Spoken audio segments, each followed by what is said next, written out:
Hello and welcome to the 8th episode of the Cuba in Focus podcast. Sorry it's been a long time since the last one. I've kind of forgot about recording new episodes and I don't really know who to get on. So if you guys remind me and suggest who I should interview for the next podcast, I'm down to do them more frequently.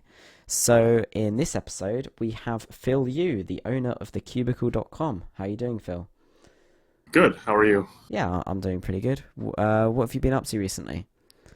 Just doing the store. New Mm, York, my area in New York has gotten a lot safer from the pandemic recently. So yeah. we've been working as usual. Of course, we're trying to be as careful and as safe as possible, but Mm-hmm. most of life is pretty normal now, and Yeah. so we're just doing our best. We're handling a lot of new products. We have some pretty cool products that just came in stock and are available for pre-order. So we're always Cool. trying to get new stuff as quickly as possible. Yeah, like that Chi clock. That looks very interesting. Yes, They yes, fi- it's a work of art. they finally figured out that it's a good idea to put magnets in the dials and not just the pins. Yes, but interestingly, now it's the puzzle with the most magnets. At least Yeah, it's got like it's 104 or something, doesn't it? 204. So 204. it's now the Jesus. stock puzzle with the most number of magnets for any WTA puzzle. That's quite funny. Yes. So, obviously New York's been getting a bit better recently, but it was very bad at the start, wasn't it? It's been the worst state in America for coronavirus cases, hasn't it? That's correct. Yeah, New York was horribly unsafe for a really long time, and we reduced ourselves to a skeleton crew Yeah. with a lot of different shifts. People were working night shifts, like the pro shop, for example, was doing some pretty crazy hours. Yeah. Getting up at like 2 or 3, to be safe as possible. But everyone kind of survived the pandemic here. None of us got sick, and we're just appreciative of having jobs and being able to provide people with cubes and happiness during these pretty dark Yeah. times. Yeah, well, it's good to know that you managed to get through it all. Yeah, well, not completely yet. We still have to be careful, but Yes, hopefully we'll yeah. see the end of this pandemic very soon. Then we can visit each other or something. Yeah. Right. So, obviously, you're mostly known for uh, being the owner of the Cubicle. So, what kind of gave you the idea of creating the Cubicle in the first place? Okay, so the Cubicle was created in 2011, Hmm. but the idea was conceived either late 2010 or early 2011.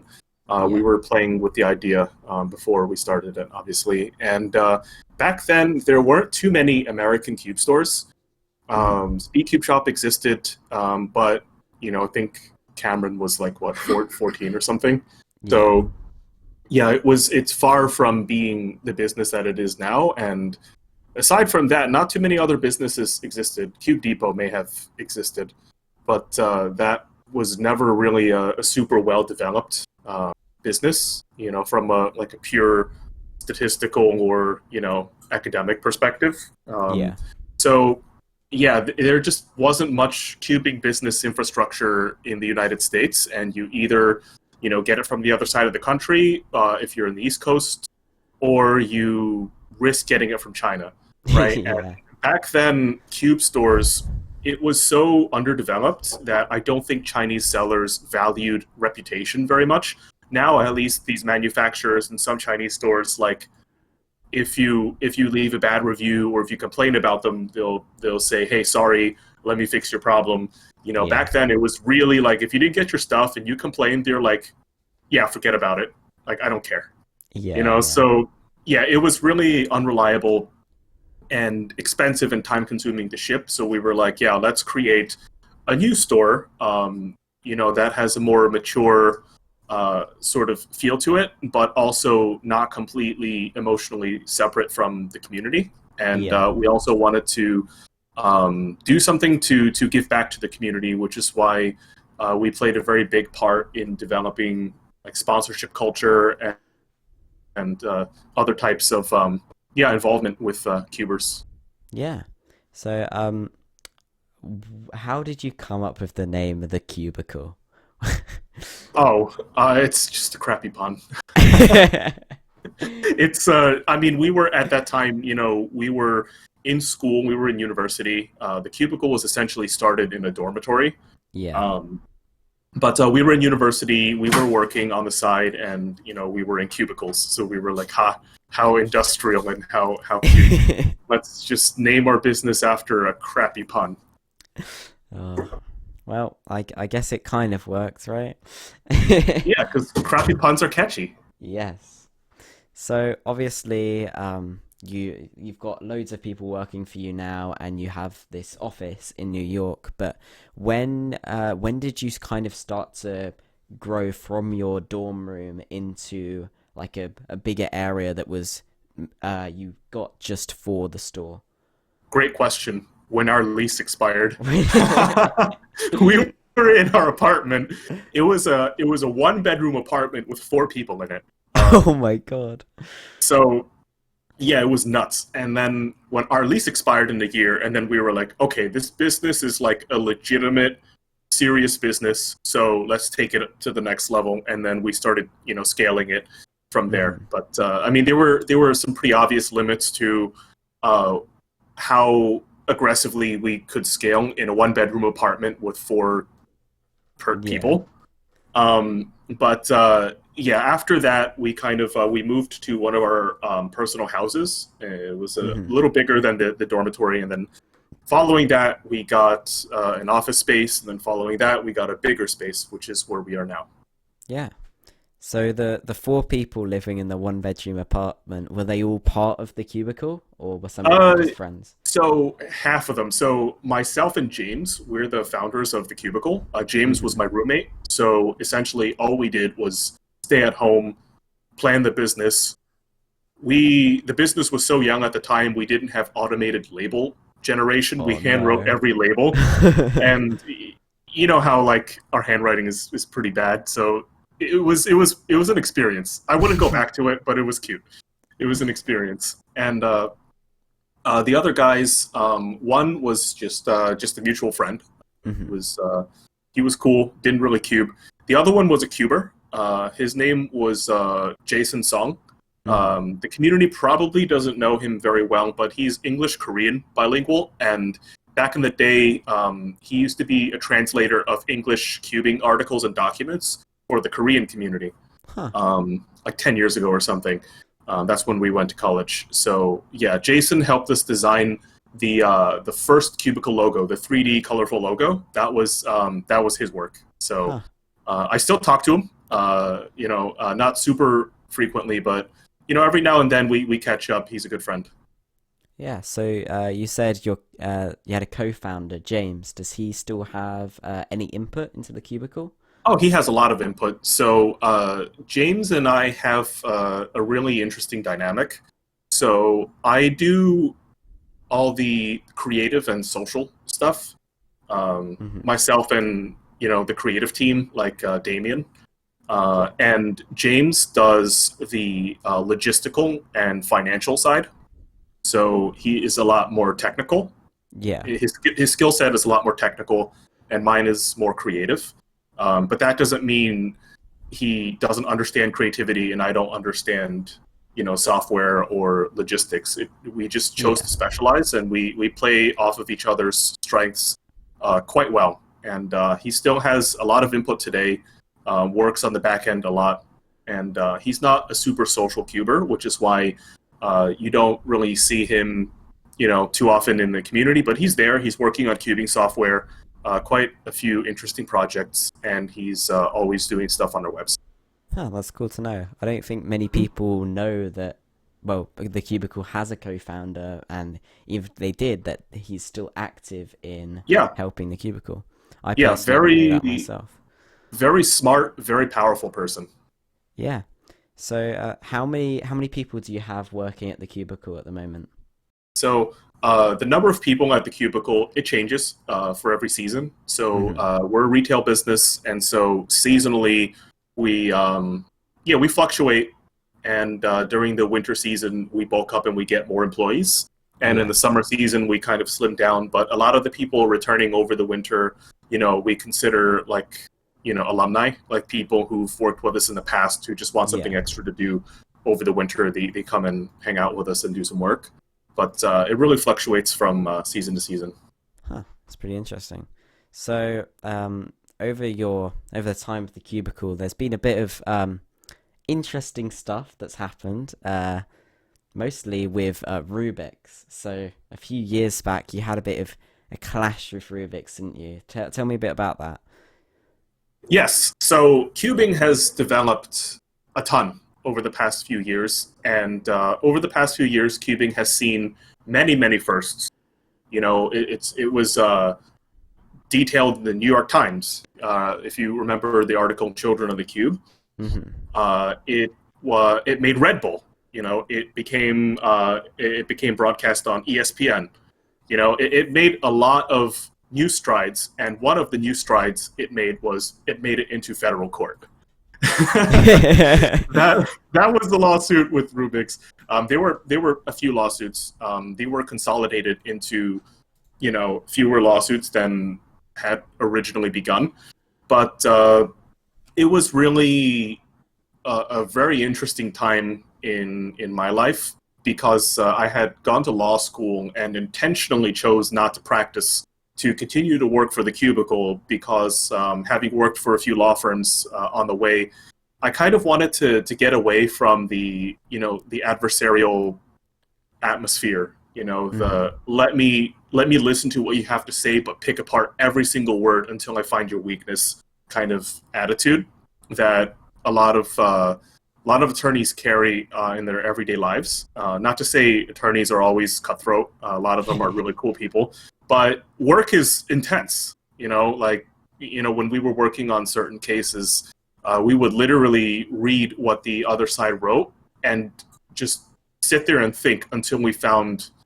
as many weaknesses as possible in word choice, in presentation, in consistency, in facts, everything, application of the law. So I was hoping to kind of get away from that, but then it went back to me somehow in some sickly ironic way. So that lawsuit reflected each side's business priorities. Rubik's is a licensing marketing company that wants to preserve and increase the value of its portfolio, and the Cubicle is a retail company that wants to offer as many twisty puzzles to as many customers as possible. And so our interests as businesses kind of were not very aligned. But then over the course of a few months, we had some obviously we had some litigation, but we also had some negotiations on the side. And naturally, when two people or two companies get together to talk about what's offended them and what they're sensitive to, they begin to get an understanding of the other side. Yeah. And so eventually, we decided that it was more productive to work together than to fight. Because honestly, it's like two beings in the ecosystem. I think both are happier if they coexist than they try to kill each other. Yeah. So then we decided to just settle the lawsuit and think of ways to benefit the community. And that's where we kind of are now. I think Rubik's is taking a lot more measures to engage with and benefit the community, and that makes me really happy. Yeah. So, it was very lucky that you managed to settle because that was starting to get, very heated and looking like it could be very massive. So I know around the time it ended, Rubik's got a new CEO. Was him part of the reason that they decided to settle and stop with the lawsuit?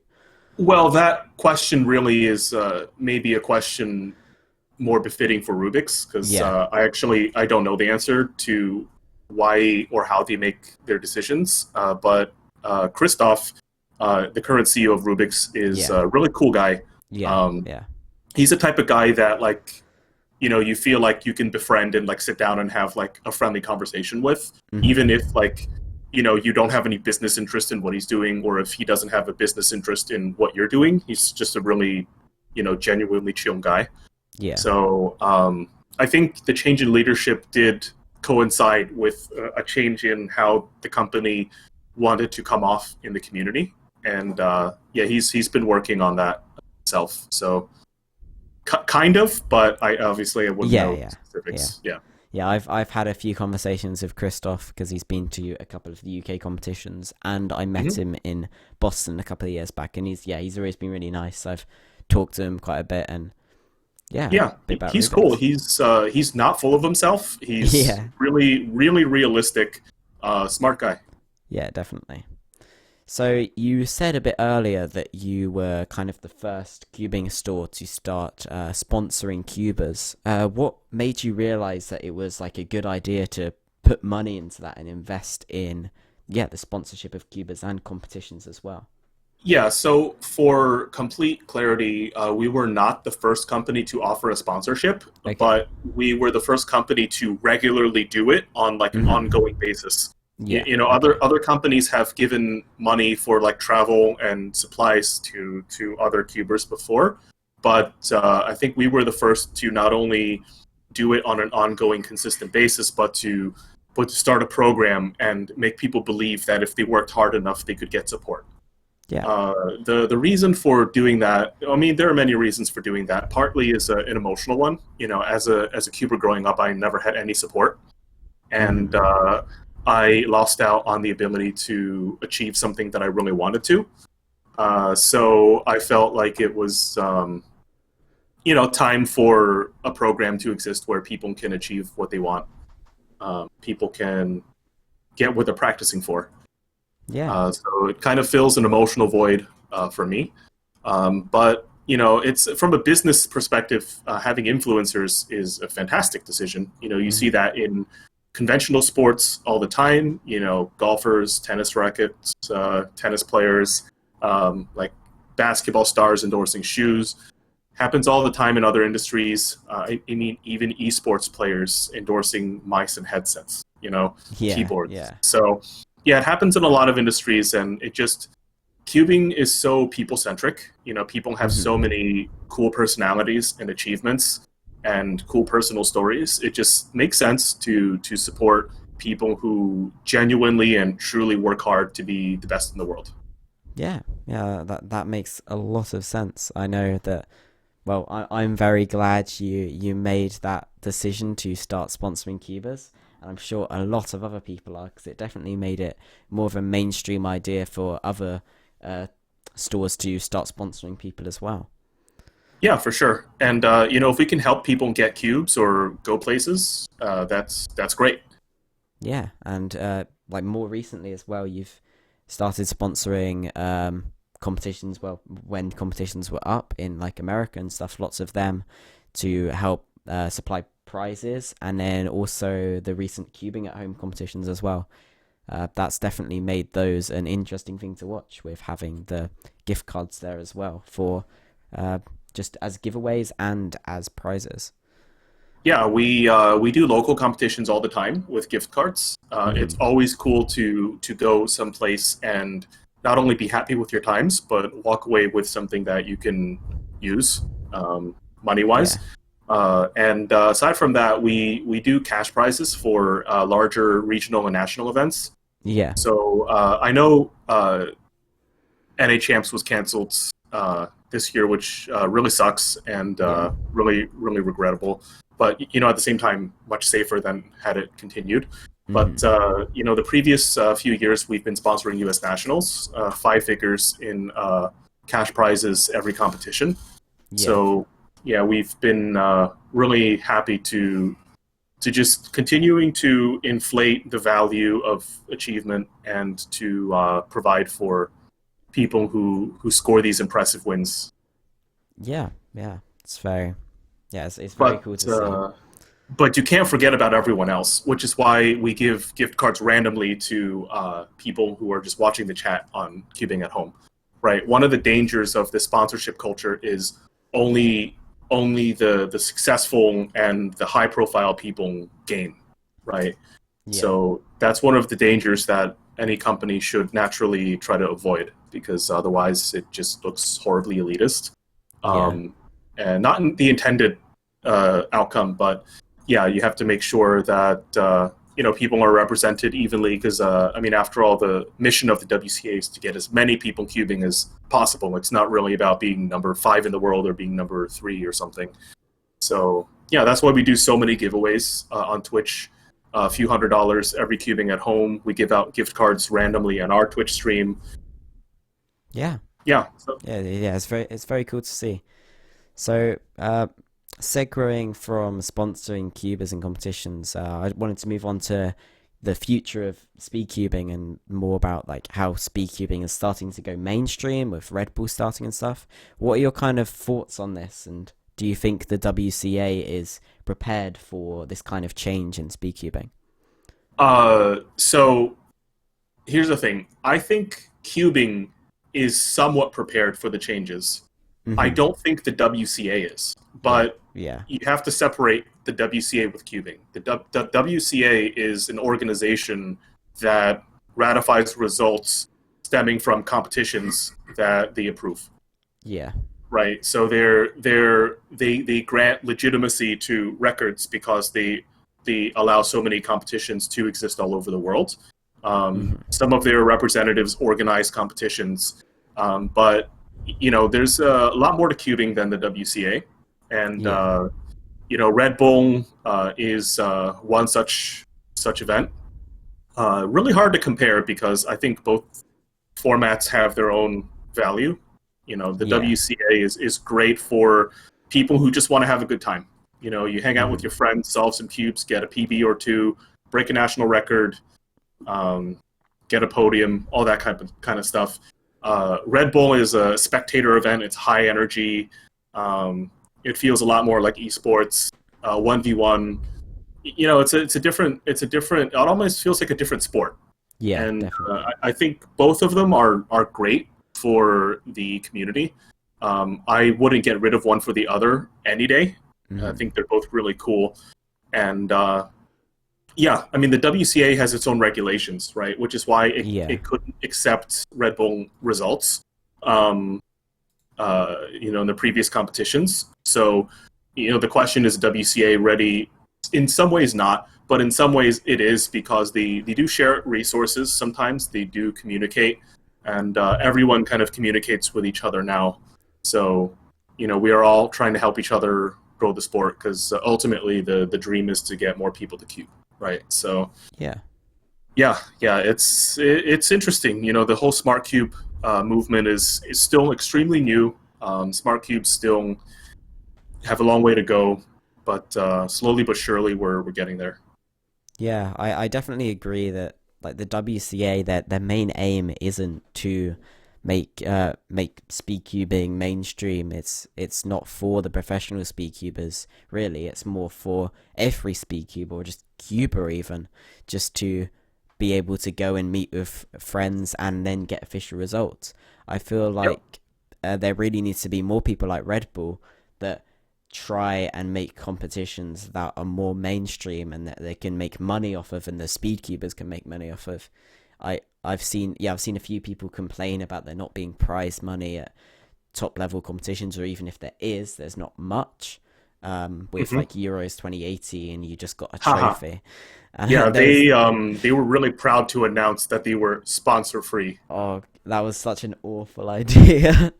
I mean, they pulled off an event without financial support, which is impressive. But the people expecting money didn't get it. So yeah, it wasn't ideal. But I don't know. I guess it was a moral victory for the organizers. Yes.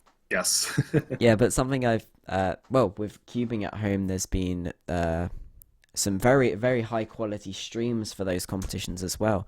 And if you guys don't know, me, Phil and I, we've been sort of a casting duo in the most recent cubing at homes, which I personally really enjoyed, and I think the chat quite enjoyed our commentary and analyzing.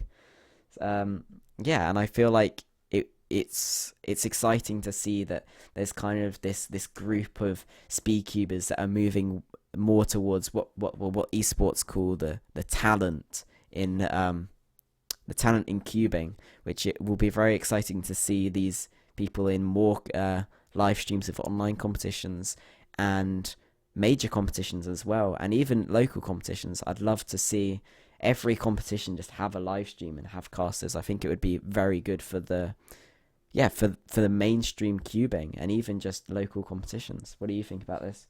Oh, absolutely. I think it makes so much sense to have streams and casting in as many competitions as possible. At the same time, understanding that there are limits to what we can do at certain local events. Given limitations and resources and availability of internet and all that stuff.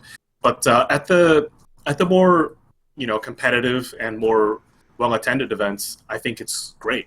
And I think it's great that cubers with professional experience, cast these events. It's absolutely very cool. So I think, for us as a casting duo, you're obviously a much better cuber than I am. So you're able to comment on stuff that, you see as, one of the top cubers. You can relate to some of the stuff people are doing. I'm, obviously not as good as you, but I'm not slow either, so I can still appreciate it, but I come from a different angle. I talk about hardware, I talk about history, I talk about expectations and emotions, and so, yeah, there are a lot of different angles that you can get, but, it all comes from people who have a really steep experience in cubing. And if I were to draw a comparison, I don't know if your viewers watch League of Legends very much, but in the LCK, which is the South Korean Pro League circuit, they have a caster called Wadid, who used to play on professional teams, and he's fluent in English and Korean, and he does casting, and it's absolutely phenomenal. Like, he can tell you before stuff happens, like, what the mindset of the player is, because he used to be in that position himself. Yeah. And he tells you, okay, the team must have decided to take this action because, teams have this sort of decision-making process. Or he talks about what he would have done, and he reasons it out. It's so cool. And I think he can do that because he was a former pro. And I think cubing casting can definitely head in that direction. People with a lot of experience, with good presentation skills, can contribute more than a professional color caster or shoutcaster can with years of industry experience. I think certain cubers can outperform them because of their background. Yeah, definitely.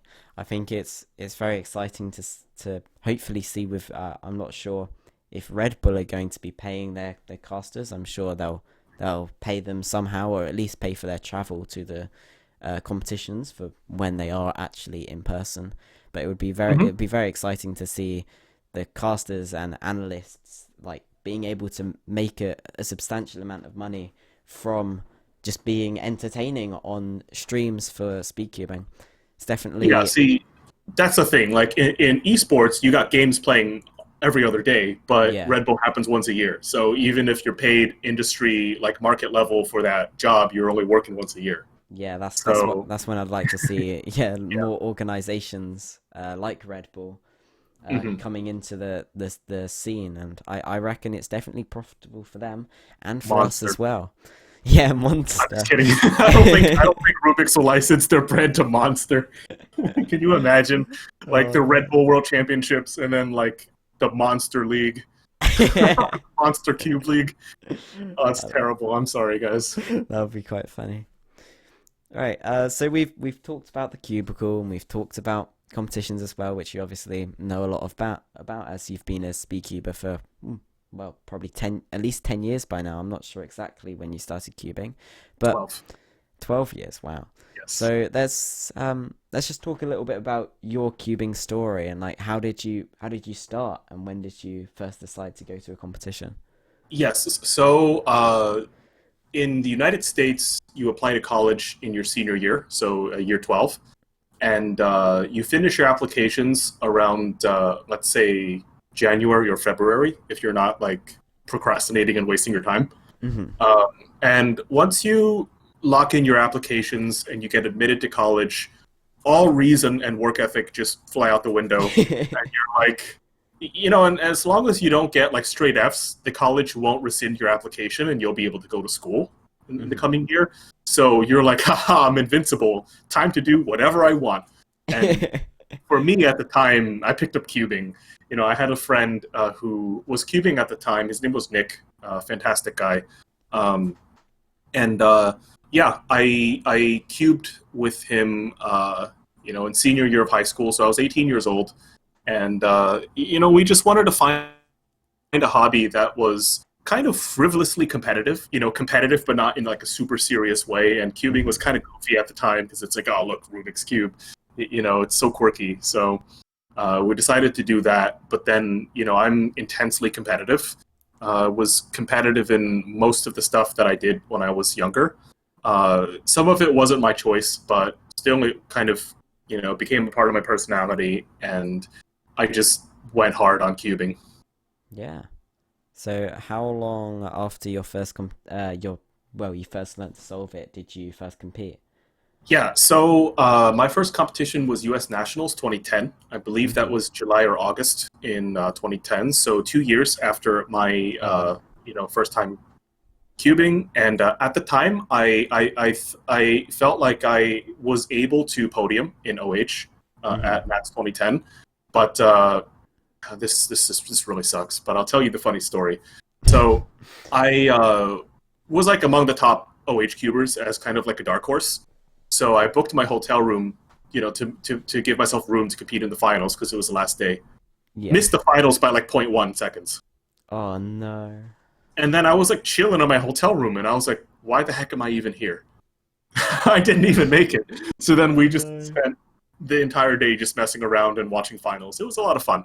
But the competition really showed me, how different it is to compete than from, just cubing at your private home practicing. Yeah. And I'm not a stranger to performing. I was a concert violinist when I was younger, and I've performed in front of hundreds of people in the past. And never had a problem with that because I was able to practice a piece thousands of times before doing it. Can you imagine if you're performing a violin concert and you had a different piece every time? Yeah. And you didn't quite know what was getting, but you knew how to play the violin, but you didn't quite understand what you were doing. That's getting a new scramble in a cubing competition. You kind of have to go with the flow. And I think that's why it was so weird, because I could invest many hours a day practicing the violin, but cubing had an improv sort of feeling that's not really valued in classical music, unfortunately. So that took some time to get used to, but it was cool. It was a good journey. Yeah. So, when did you kind of stop focusing on the speedcubing aspect and moving more towards working on the cubicle? Yes. So I was competitive until 2012. In 2012, I set an NAR in OH average. It ranked second in the world behind Mihal, who was I think categorically better than me. I think I could have gotten a world record, but the likelihood of me getting it versus him getting it was lower. Yeah. He was definitely a lot of parts of him, his solving was better than mine. But I was really proud of what I did because I was using ZZ. It's a method that a lot of people doubted. I've actually had fairly prominent people in the community tell me to my face that I wouldn't amount to anything, which was incredibly off-putting and really sucked. Yeah. But it was great to finally accomplish something on my own terms. Now I see a lot of people, attacking ZZ, doubting it, and even though I'm not a practitioner of ZZ competitively anymore, it still gets me emotionally a little bit. Because I feel like if the method had proper development and representation, it could be competitive in at least OH. Has some interesting potential. But I stopped after getting that NAR. I remember very, very clearly after I got the record and after the competition ended, I was talking to Ro, who's actually next door to me now, doing his work. I told him, hey man, it's been great competing against you, but I think this is my last competition where I'll actually pose a threat to you, or I'll actually take super seriously because I'm about to go to school next week. So After that, I went to school. School was extremely intense. Law school was definitely, I think, the most intense thing I've ever experienced in my life. Yeah. Uh, and there was absolutely no time for cubing. And then I saw my rank just decay and fall, and obviously that kind of killed my motivation. And still competed, still got some PBs. It was pretty interesting. I beat the NAR PB that I got, I think, a year later, and I got a few PB singles. So definitely still improved, but not at a rate I was happy with. And by 2013, I had come to terms with retirement. And now I just do it for fun. Yeah. Yeah. It's very interesting. It's also great to see that. Well, as a previous top competitor, you're running a cubing store as well, and you're able to use your previous knowledge of speed cubing to help with just general cubing hardware as well, and just knowledge within the cubing community. Yeah, yeah, definitely. And over the years, I've learned a lot of things from Ro. Ro's a smart guy, and one thing he said recently in an interview we did with him on the Cubicle, you should check it out under blogs. But Hmm. he said one of the biggest things he's learned over the years is to play to your strengths, right? So he mentioned when he was younger, he was great at 3x3 and 2x2 because he turned really fast. But then as he aged, he kind of had to change up his game because physically he wasn't the same anymore. So he went to square one. And then as he aged, he was like, okay, let me move to an event where physicality doesn't matter so much. So let's go to multi-blind and let my intellect take over and let my determination and my maturity carry me through an event. And now he's world class in multi. So Yeah. yeah. So the lesson here is to play to your strengths. And for me, given the business training and the legal training I have, and the social skills I've developed and the connections I've had with the community, it only makes sense to play to my strengths and do the best I can, marketing, selling, developing products, instead of trying to be a professional OH solver at age 30. Yeah. Right. So a couple of days ago, after we agreed to do the podcast, I asked my Instagram followers if they had any questions for you. So I've got a few questions here. So this one is from Cubing Mosaic PD. What do you think the greatest 3x3 of all time is in terms of records or a set or innovation? The Valk. Yeah, I definitely agree with that. Yeah. Considering that cube came out in 2016 and is still viable today, Yes. it's incredible. So in the modern era, the Valk. In the era before, the Guhong. Yeah, But the okay. Valk has withstood so much stuff, right? Yeah, Not only has it scored two world records, tons of older, other continental national records, podium wins in many events. Um, oh yeah, no, it's got two 3x3 records, and it probably has OH records too. hmm, So yeah, it has a lot of accomplishments. It's still competitive today. It's still a good cube, even after all these companies take shots at it. Like Moyu's like, how do I make my elasticity adjustable? And Gan is like, how do I make everything customizable? How do I make switch to this? How do I make the cube 65 grams? Despite all the shots people took at the Valk, it's still a viable cube, and that tells you something about how good it is. It might not be the best cube for everyone, but I consider it, the greatest 3x3 developed in the modern era. yeah. I definitely agree with that. Like I don't actually own a Volk at the moment. I lost mine, but I could definitely still use it as my main. And I've got a friend who's very into cubing hardware. He keeps on top of all of the new 3x3s, and he's really good at setting up. And he still mains the Volk, Yep, which yeah just shows you how good of a cube it still is. And I personally think for sure. it's a lot better than the Volk Power, obviously, and I personally prefer it more than the Volk Elite as well. Hmm. Interesting. Yeah, the Vault Power was a really strange cube. I don't agree with them making it heavier. I don't think the copper in the core was really useful. Yeah, it's so Uh, strange. yeah, the Valk Elite was strange because it was really creative, but the Hmm. company GE never explained why its creativity was beneficial to the user, Yeah. right? So, it felt like an arms race. It was like Moyu's like, haha, but I can adjust with 9 elasticities, and then Gan is like, haha, well, I can make tensions, even, and we can have adjustable magnets. And then she's like, yeah, well, we have more magnets, but at the end of the day, what's the point, right? You have to explain, why do your more magnets, why is it better than having normal magnets? And they didn't do that. So Yeah. very interesting product. Right, so we've got an interesting question from House in the Corey here. He asks, why did you agree to speak with Chris? Well, one, it would be rude to not agree to speak with Chris.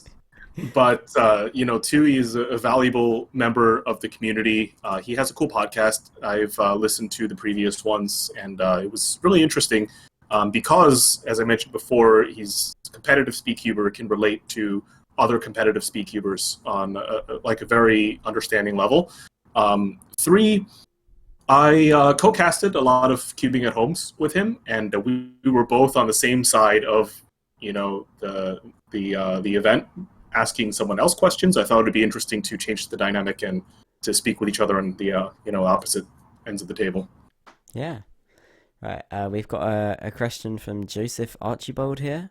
He says, why did you decide to use ZZ or ZZ? You mean ZZ? Yeah, I'm just kidding. I agree with calling it ZZ, as in, well, the method creator. I've never actually heard him say ZZ, but I assume he said ZZ. So Awesome. I'll go with that one. Thank you. So I was too lazy to do OLL. And then I was like, why do OLL when you can do some random moves in the beginning and get rid of OLL, right? So, and then I started doing...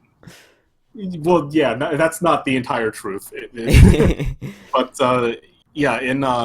I became competitive in OH. It just seemed like a cool method to go, and I did really well with it in the time. So why not, right? Yeah, and you were definitely one of the main people who helped to popularize your method with your tutorial on a small kitten. Yes.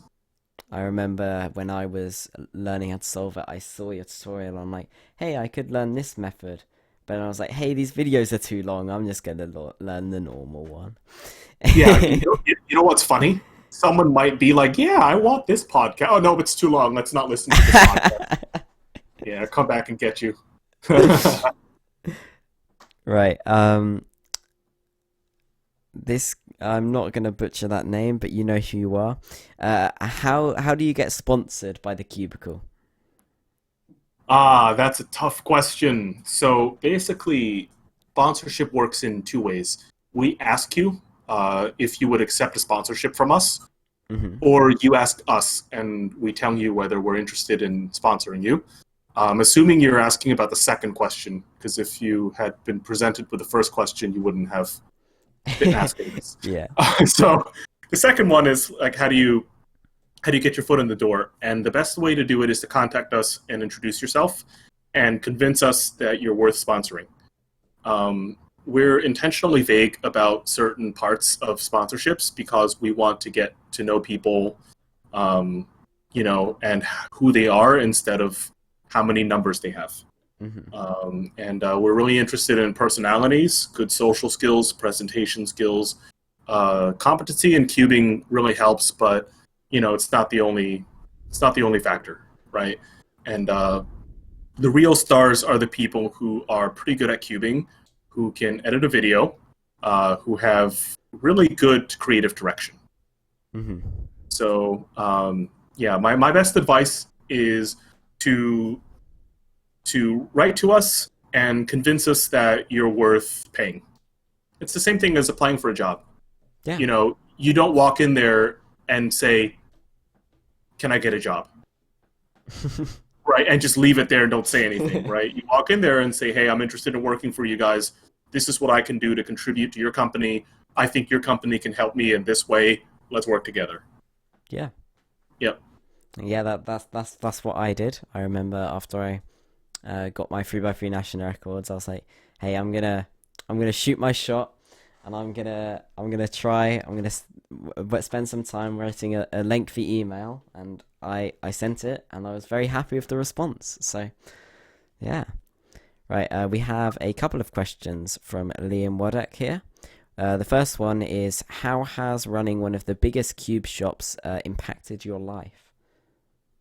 Well, It's impacted my life tremendously. It's literally it's like a fairy tale, right? Hmm. Like I'm able to work mostly on my own terms with a team of people I respect a ton, who are part of the legit part of the community, who work really hard to create benefit to all corners of our world.